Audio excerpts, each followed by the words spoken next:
வணக்கம் friends, welcome to Vidya's cooking channel. நான் வித்யாலக்ஷ்மி. இன்றைக்கி உங்களுக்கு மட்டன் சில்லி ரெசிபி செஞ்சு காமிக்கிறேன். இது என்னோடய வெர்ஷன். கோலா உருண்டையில் நான் தயார் பண்ணியிருக்கேன். ஃபஸ்ட்டு வந்து மசாலா ரெடி பண்ணிக்கலாம். மசாலாவுக்கு மிக்ஸி ஜாரில் மிளகு, கிராம்பு, இலவங்கப்பட்டை, பூண்டு, இஞ்சி, சோம்பு, சீரகம், பச்சை மிளகாய் இத்தனையும் சேர்த்து நல்லா அரைச்சி எடுத்துக்கினேன். மசாலாவை அரைச்சி எடுத்ததை ஒரு பிளேட்டுக்கு மாற்றிக்கினேன். அதே மிக்ஸி ஜாரில் கொத்துக்கறி சேர்த்துக்கிறேன். 300 கிராம் அளவுக்கு கொத்துக்கறி எடுத்துருக்கேன் மட்டன்னு. இது ஒரு 2 வாட்டி பல்ஸ் பண்ணி அந்த மசாலாவில் சேர்த்துக்கிறேன். இப்போது இதே மிக்ஸி ஜாரில் கருவேப்பிலை, மல்லித்தழை, புதினா தழை சேர்த்து ஒரு வாட்டி பல்ஸ் பண்ணி இத்தையும் கொத்துக்கறியில் சேர்த்துக்கிறேன்.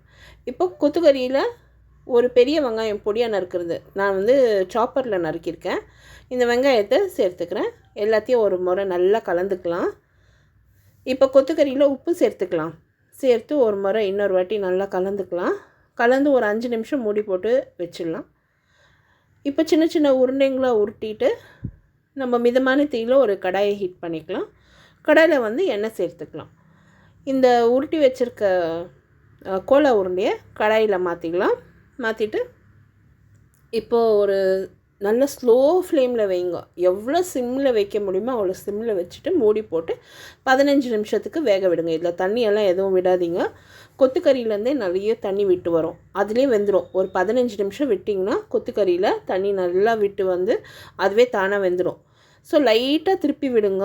ஒரு 5 நிமிஷத்துக்கு ஒரு வாட்டி திருப்பி விட்டு இந்த தண்ணியிலே வெந்துடும். நல்லா வெந்து வந்ததும் அடுப்புலேருந்து இறக்கிடுங்க. இப்போ நம்ம சில்லி ரெடி பண்ணலாம். மிதமான தீயில் ஒரு பேனை காய வச்சுருக்கேன். அதில் நெய், எண்ணெய் சேர்த்துருக்கேன். நல்லா எண்ணெய் காஞ்சதும் வட்டல் மிளகாய் கிள்ளி சேர்த்துருக்கேன். பச்சை மிளகா கீறி வச்சுருக்கேன். பொடியாக நறுக்கின வெங்காயம், பொடியாக நறுக்கின பூண்டு, கருவேப்பிலை சேர்த்து இத்தனையும் நல்லா பொன்னிறம் வர வரைக்கும் வதக்க போகிறேன். கொஞ்சமாக இஞ்சி பூண்டு விழுதும் சேர்த்துக்கிறேன். ஒரு அரை ஸ்பூன் அளவுக்கு இஞ்சி பூண்டு விழுது சேர்த்துருக்கேன். சேர்த்து நல்லா கலந்து வதக்கி எடுக்கலாம்.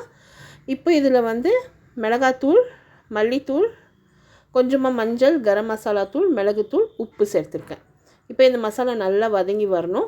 நல்லா எண்ணெய் பிரிஞ்சு வந்ததும் நம்ம செஞ்சு வச்சுருக்க கொத்துக்கறி சேர்த்து இன்னொரு முறை நல்லா கலந்து வதக்கி விடலாம். நல்லா ரோஸ்ட் ஆகிறதுக்கு ஒரு 5லேருந்து 10 நிமிஷம் ஸ்லோ ஃப்ளேமில் வதக்கி விடுங்க.